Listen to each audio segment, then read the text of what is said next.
നമുക്ക്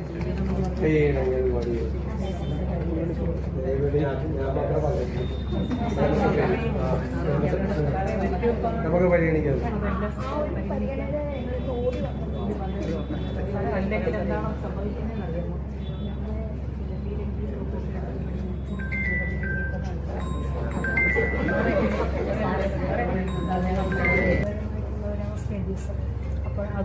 നമ്മളിപ്പോ തീരുമാനിക്കാം നിങ്ങളുടെ കാര്യങ്ങൾ.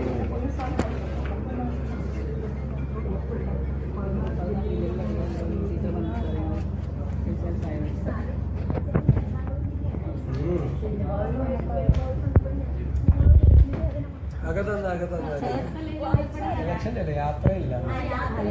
ഗവൺമെന്റ് അല്ലേ പറയാം, ഇലക്ഷനിലല്ല, യാത്രയോ കോഴിക്കോടാണ്.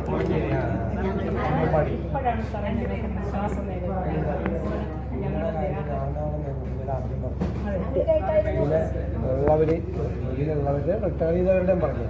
ജോലിയുള്ളവർ ചെയ്യുന്ന ജോലികൾ മുഴുവൻ 13 എന്നോട് എംഎൽഎമാരെല്ലാവരും ചോദിച്ചു, ഇത്രയും ജോലി അവർ ചെയ്യേണ്ടതെന്ന്.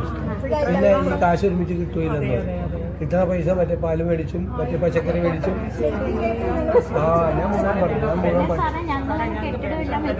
എല്ലാവരും ഫെസിലിറ്റീസ് ഉള്ള കെട്ടിടങ്ങൾ വെച്ചിട്ടാണ് ഇറങ്ങിയത്. അതുപോലെ ഇപ്പൊ 100 പേര് കഞ്ഞിക്കുടി ബ്ലോക്ക് എടുത്തു കഴിഞ്ഞാൽ 100 പേര് പെൻഷനായി. ആ 100 പേരും കെട്ടിടം വെച്ചിട്ട് ഇറങ്ങിയത്. അത് ഗവൺമെന്റിന്റെ ആസ്തിയിലേക്ക് എഴുതിപ്പോയി. ഞങ്ങൾ കഷ്ടപ്പെട്ട പെൻഷൻ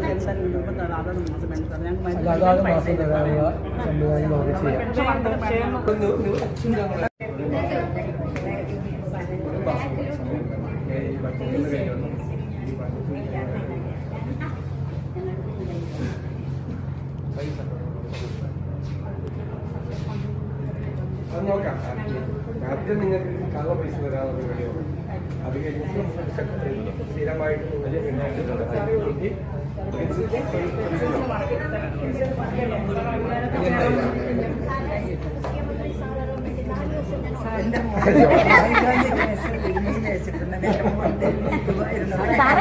ഞങ്ങൾ ഉപേക്ഷിക്കുന്നു.